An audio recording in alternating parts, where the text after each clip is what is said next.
تحية طيبة مشاهدينا الكرام، كل عام وأنتم بألف خير.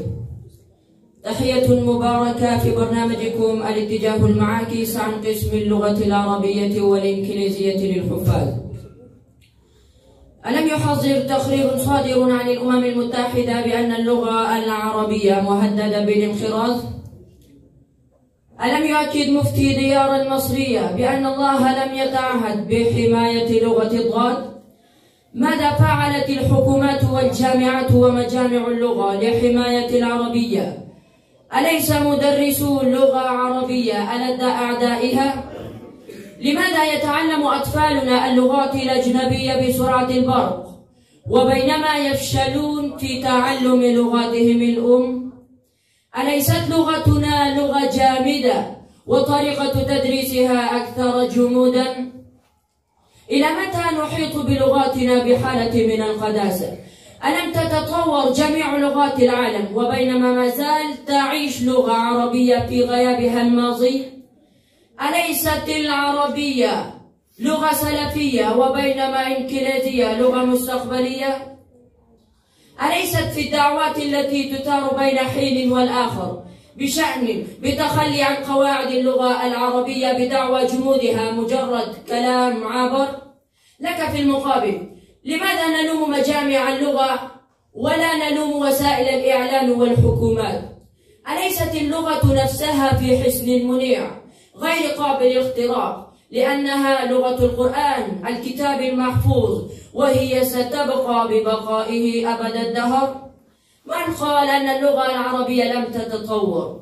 أليست اليوم لغة عربية مختلفة كثيرا عن لغات القرون الماضية؟ أسئلة نطرحها مباشرة على الدكتور محمد سعد. شكرا جزيلا.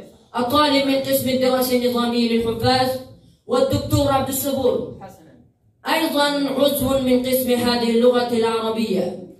نبدأ النقاش بدكتور محمد سعد. محمد سعد، تفضل. نحن لا نسمع منكم أنتم المهتمين بقضية اللغة العربية والمدرسين يعني والجميع إلا الحديث أن هناك مؤامرات على اللغة العربية، مؤامرات على اللغة العربية، وأن هذه اللغة تتعرض لسلسلة من المؤامرات، وإلى هنالك هذا الكلام. والبعض يقولون في واقع الأمر إن أكبر متآمرين على اللغة العربية هي مجامع اللغة العربية ومدرسو اللغة العربية والقائمون على أمر هذا. صح؟ كيف ترد؟ أولا، من قال أن اللغة العربية مهددة بالانقراض؟ اللغة العربية باقية وثابتة. اللغة يتكلم بها 3 مليون العربي ويتعبد بها 1.25 مليار من الناس وتدرس، وهي لغة ثانية في كثير من بلدان العالم. أهذه اللغة مهددة بالانقراض؟ لا، هذه اللغة تنمو ولغة تتسع ولغة تزداد. أما مقولاتهم هذه أن اللغة معرض بالانقراض هذه مقولة داحضة. هناك الناس يقولون سوف تزول لغاتهم كثيرة من العالم وسوف تبقى اللغة العربية من الضمن. نحن لا نراهن على ما يقوله الآخرون. كلام رائع جدا. ويتهمون اللغة العربية. اللغة العربية مرت بظروف أشد من هذا كثير ومع ذلك بقيت سامدة. ومع أن نقول اللغة العربية مهددة بزوال، هذه ليست مهددة بزوال. القضية المدرسين. سنأتي إلى قضية المدرسين، لكن نحن نتحدث عن تقارير دولية ترصد الواقع اللغوي في العالم، وتقول بحرف أحد عن تقارير صادرة عن يونسكو قال بحرف واحد إن اللغة العربية كمئات اللغات أخرى مهددة بالانقراض، وهم يعرفون عن ماذا يتحدثون. وتقارير أخرى أيضا وهي موجودة أيضا وتقول أن هناك لغات كثيرة سوف تزول وسوف تبقى اللغة العربية. لكن من يصدق هذا؟ هل يصدق من يقول أن لغاتنا سوف تزول؟ دع هذا. اللغة العربية مرت على ظروف قاسية جدا عندما ألف الشيخ ابن منظور اللسان العربي وقال إنني أؤلف هذا الكتاب وقد أصبح النطق العربي في معامل معدودة، وكان الناس يحزنون أنت ماذا تعمل؟ أنت تؤلف. يعني هو كان يؤلف الكتاب في ذلك الزمن والناس كانوا معترضون عليه. نعم والناس معرضون عنها ويتفاخرون بلغات أجنبية. وفي 600 العاشر متى كان هذا؟ في 610 والهجرية، في 610 هجرية. نعم. ومع ذلك بقيت هذه اللغة وبقيت نشيطة وبقيت قوية وازدادت نشاطا، وهي الآن نحن في القرن 21 اللغة قوية تدرس فيها العلوم والرياضيات ونتكلم بها المعلوماتية. وأي كلام هذا أن اللغة العربية مهددة بالزوال؟ لا، هناك لغات كثيرة في العالم الفاعل منها 60 لغة والعربية منها 10 و15 أوائل التي فاعلها في العالم. هذه هي لغة حضاري، نحن لا نخاف عن لغتنا. كلام حلو جدا، كلام حلو جدا، صح؟ أرجو أن تبدأ كلامك. هكذا اللغة الثابتة يتحدث عنها الدكتور محمد سعد. أريد أن أقول الآن ليست المستعملة، هي عبارة وهي لغة موجودة في دواوين ولغة في العرائس. وهكذا اللغة العربية يهجر الإنسان، يعني اللغة العربية التي موجودة في هذا القرن قد هجرها الإنسان. أجل، اللغة العربية الفصحى قد هجرت والآن أصبحت اللغة دواوين فقط ولغة العرائس فقط كما ذكرت. وهكذا هناك تقرير يونسكو الصادر في 2060 ومؤكد أن اللغة العربية إحدى اللغات التي تسير على طريق الزوال. وعدد الناطقين الذين تكلم عنهم الدكتور هو عدد مجازي ووهمي. يعني العدد الذي تكلم حوله الدكتور ذلك عدد المجازي، كيف ذلك العدد المجازي؟ أرجو الفهم منه. لأنهم يتحدثون بلغات مختلفة، لهجات مختلفة، ولا ينطقون باللغة الفصحى. العربية الحقيقية تختلف فيما بينهم، تختلف المفردات. في سوريا مفردات مختلفة، في السعودية مفردات مختلفة، يعني في السعودية مفردات مختلفة. ما هو مثال المفردات؟ هم يستعملون شوشة، مفردات مختلفة. وكذلك وموية هكذا. نعم، اللغة التي يتحدث بها هي ليست العربية الحقيقية.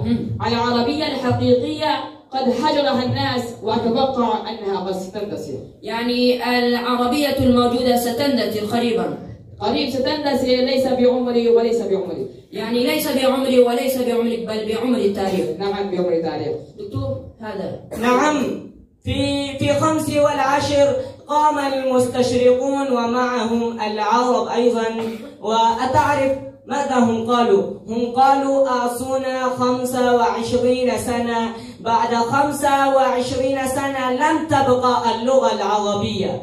أبينكم وأخبركم بعد 25 سنة ماذا كانت نتيجة. بعد 25 سنة بقيت اللغة العربية وذهبوا الذين قالوا أين تطوعاتهم؟ نعم، أنت قلت قضية اللغة الفصيحة.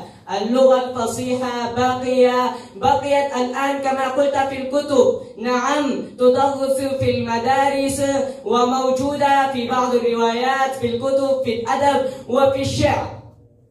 صحيح. ما هي اللغة السليمة الآن؟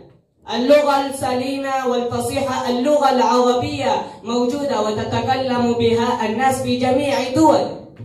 صحيح، هذه لغة إعلام لقد دخلت فيها كثيرا من المصطلحات الأجنبية، ودائما لغة مسيطرة ولغة منتصرة. ولكن مر الزمان هي اللغة العربي في العالم، ولأننا دولاه منتصرة ومسيطرة. وما الآن هناك لغات أخرى مختلفة أجنبية أكثر قوة بمعنى الحضاري كما قلت لكم، وبالتأكيد ستختلف إصلاحات بالأخرى. وهذه اللغة التي تتحدث عنها سليمة لكن يا سيدي هناك كثير من التناقص في كلامكم. أنتم حداثين عن جهات تتهمون اللغة عربية لغة جامدة، لغة لا تتحرك، لغة لا تستوعب. إلى هنا لك هذا الكلام.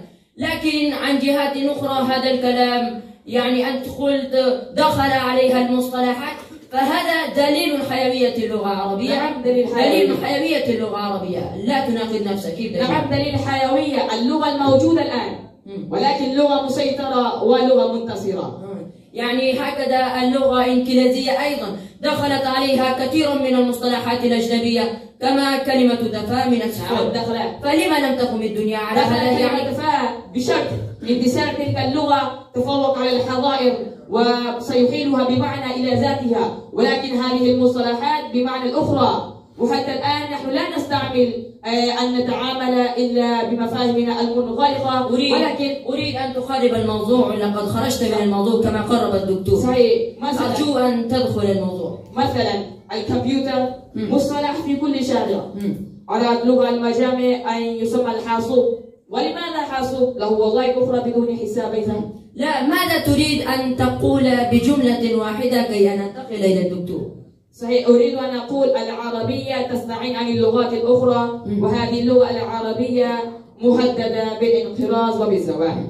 دكتور، هذا يقول أن هذه العربية التي توجد في هذا القرن، هذه العربية هي تستعين عن الآخرين، وهذه العربية ليست بفصيحة وبليغة كما كانت في القرن الماضي. ماذا ترد؟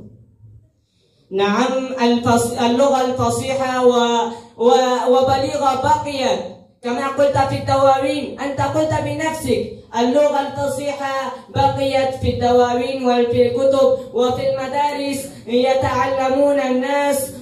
فإذا الناس يتعلمون لغة فصيحة وفي الكتب موجودة لغة فصيحة، الآن ليست موجودة فصيحة وبليغة كما كانت في القرون الماضية. كيف؟ الموجودة في كتب الأحاديث وفي القرآن. نعم، يتعلمون الناس ويدرسون المدرسين. توقف. تكفي لكما هذه المشاغبة. لا فائدة للمشاغبة. لقد خرجتما من الموضوع في المشاغبة. عليكما أن تتكلما كلاما فكلاما. صح الآن؟ نعم، قلت لا فائدة في الكتب. الفائدة في الكتب. نعم، يتعلمون الناس وينتشرون في العالم. ما ينتشروا هكذا في البلدان هم يتكلمون. كيف ما انتشروا في باكستان يتعلمون الناس، وفي ممالك أخرى أيضا يتعلمون الناس. اللغة العربية أيضا اللغة العالمية. تكفي هذا، يكفي لنا هذا الكلام. باقي وقت قليل عندنا، سنذهب إلى برنامج آخر أيضا إن شاء الله. هناك عندنا برنامج آخر بعد أيام، سوف نلتقي هناك وسوف نقوم باتجاه المعاكس مرة أخرى. مع السلامة.